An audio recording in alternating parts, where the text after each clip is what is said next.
In this example, you're asked to integrate 6x minus 19 over 2x squared minus 9x minus 5. And so the first thing to notice is that you have a polynomial of a polynomial, which is a rational expression. And when you integrate rational expressions, if you can't take a straightforward technique like U substitution, or maybe recognize the form of a derivative of an inverse trig function or something. But if you can't do, I guess it'd have to be inverse tangent, by the way, if it's rational. But if you can't do something like that, then the next technique to consider would be partial fractions. Now, when you start out approaching the problem with partial fractions in mind, then the first thing to consider is it a proper rational expression? And this one is, because it has a higher degree in the denominator. So we're good for that part. If you had a higher degree in the numerator, or if the powers were equal, then it's considered improper, and you should divide the numerator by the denominator in order to rewrite the expression. So you would rewrite it as the quotient, which is going to be some polynomial, plus a rational expression when you do that. And then the rational piece over here, you might then integrate with partial fractions. Okay, but this one's proper, so we don't have to worry about that. The next step is to factor the denominator. We need to know what kind of factors we're looking at in our decomposition. And we'll know that once we factor the denominator. So to factor this quadratic expression, I'm going to do the guess and test approach, which I know is sometimes the least popular, but it's also the fastest, because I want to get us to the part of the problem that's new. Factoring's kind of old news. You've been covering that for a while. But anyway, so if I'm going to fill this in the first position, I want terms that multiply to give me 2x squared. If I'm going to use integers, the only way to do that is 2x times 1x. In the last position, I want to put values that multiply to give me 5. So if I'm going to use integers, then the only way to do that is 1 times 5. And it's just a matter of which one goes where. Now, I want to fill in a 5 and a 1 in positions where, when I multiply this out, I end up with negative 9x for my middle term. So I think I want to put 5 here, right, because that gives me 10x, and I want negative 10. Looks good. Positive 1 will give me negative 9x minus 5. So you can FOIL this to double check that you factored it correctly. Okay, so that means, so we've got distinct linear factors as the factors of the denominator here. I'm going to rewrite this. So let me write the entire expression here. So 6x minus 19 over, now I'm going to write this denominator in factored form. So it was 2x plus 1 x minus 5, right, that we wrote down a second ago. So the decomposition is going to look like this. It's going to have 2x plus 1 and x minus 5 as the denominators. Since these are each linear factors, and when in the decomposition, these are always proper fractions or proper rational expressions over here. So if it's degree 1 in the denominator, then it's going to be degree 0, which is a constant in the numerator. So I'll fill in an a and a b here. And by the way, so if you wrote x minus 1 first, or wrote a over x minus 5, b over 2x plus 1, then that's okay. Just when you solve for your a and your b, what I find for a, you'd find for b. But we'd end up with the same decomposition in the end. So if you're wondering about that, like, does the order matter? It doesn't. Okay, so the task now is to solve for a and b. We want to find these, we call them undetermined coefficients, a and b here. So to do that, I would first want to clear the denominators. So I'm going to multiply both sides of this equation by the least common denominator, which is always going to be this expression here, because what's over here is always just factors of this denominator. So multiply both sides by the denominator here, which again is 0 LCD. So 2x plus 1 times x minus 5. And so if I multiplied this whole side by 2x plus 1 x minus 5, I could write it over here, but that would distribute to each fraction. And so instead, I'm going to go ahead and write it. I'm going to write this out next to each fraction. X minus 5, 2x plus 1. So say we distributed it there. Looks like that. Now's the fun part, so we can cancel 2x plus 1 goes away, x minus 5, 2x plus 1 goes away here, x minus 5 here. So we're left with 6x minus 19 equals a times x minus 5 plus b times 2x plus 1. And it's always going to be a times whatever factors are missing from this denominator, and then b times whatever factors are missing from this denominator. If you wanted to maybe jump to this step, although I don't recommend, right now jumping steps. But just to show you some patterns that you're going to see as you work through these problems. Okay, so when you have linear factors like this, what I think is the most efficient way to find a and b is to plug in the zeros of these expressions here. So we could take this equation here. I'm trying to solve for a and b. So we could plug in whatever we want for x in order to solve for a and b in this equation. And so say we plug in 5 for x.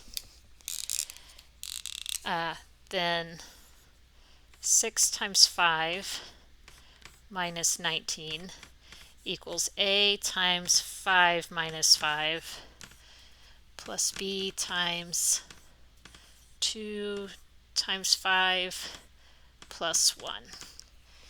Okay, so this is 30 minus 19, so 11. This is 0, and so a times 0, that's just 0 there. This is 10 plus 1, so 11b. So if 11 equals 11b, then b must be 1. Okay, so we've got one of our coefficients. We know that b right here is 1. Like equals here. Okay. Now we want to solve for a. So another value that would be nice to plug in if we want to zero out this factor. So the 0 of this factor is negative 1/2. I'm going to plug in x equals negative 1/2. And actually, you can plug in any other x value you want. So if you don't want to deal with fractions, you could plug in 0 as well. And now that I say that out loud, maybe you guys would favor that. So if one of your factors has a whole number as its 0, then it's nice to plug that in. I'm going to stick with the negative 1/2. Plug in the 0 of this factor. But yeah, for the record, you could plug in x equals 100 if you want to. Okay, I'm going to stick with this. So 6 times negative 1/2, minus 19 equals a times, so this part's going to be a little, just slightly annoying, negative 1/2 minus 5 plus b, which, yes, we know it's 1. So I could fill in 1 here if I wanted to, but this factor is going to zero out anyway, plus 1 here. So the 2's cancel, you have negative 1 plus 1, so this over here is all just 0. Okay, what do we have over here? So this would be negative 3, right, minus 19, right, negative 3 minus 19, yes. So that's negative 22 equals, okay, so this is negative 1/2 minus 5, which is 10 over 2. So negative 1 over 2 minus 10 over 2 will give us negative 11 over 2. Okay, so to make that equation easier to solve, I would multiply both sides by negative 2, which will give me positive 44 equals a times, so here the 2 cancels, negative times the negative, it's positive, a times 11. So a is 4.